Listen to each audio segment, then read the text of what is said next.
of Biden, it remains a mystery for someone who studies immigration like myself. And I think part of it might be related to the composition of our Congress. At the beginning of his first term, Biden rolled back several immigration policies because and particularly under the argument that they were harsh and they were inhumane, something that I do a lot of work about, is like bringing the humanity of immigrants when we talk about them and their contribution to the country. One good example is the public charge.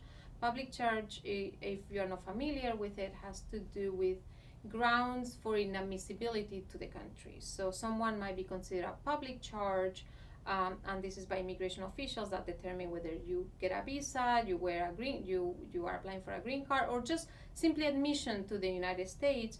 And if they consider you a public charge, that means that you are likely, or they consider you a likely person that is going to depend on U.S. benefits for your survival or your subsistence in the United States.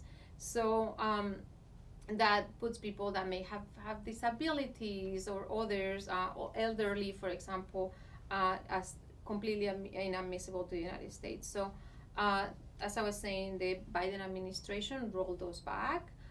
But then a lot has changed in the last 3 years. And for example, now we're seeing how Biden is the one pressing Congress to increase restrictions towards asylum seekers. That's new, and we didn't see that, and that goes against his original rhetoric of like, let's make things more humane for immigrants and the contributions of immigrants.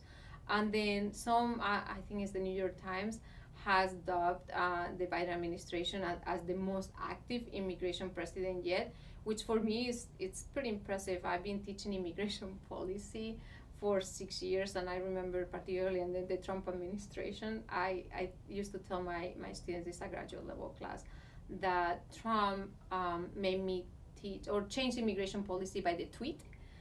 So I would teach at 5 p.m. and at every day, every Wednesday when I taught at 4:30, I had to be checking the tweets, X now, to make sure that, no other immigration policy had been introduced. So that chaos that I used to have when I was teaching is no longer there, but definitely immigration has been an important issue for Biden, as well as some are reporting. So in general, what we've seen is a lot of like a shift towards more restrictive immigration policies which make me hard to predict what's going to happen in his next administration if he were to be elected for a second term. I'd say one thing that makes me a little bit hopeful is that the Biden campaign has been bringing the positive contributions, as I was mentioning earlier, towards for the U.S. economy that as I was saying, that the immigrants bring.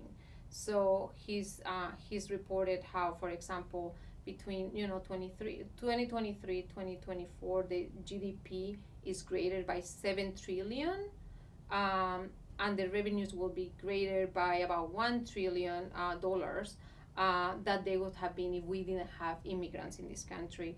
So that change in rhetoric, or that change in like producing data or talking in positive ways about immigrants, is something that we definitely don't hear from the Trump campaign, but we are starting to hear it from the Biden campaign.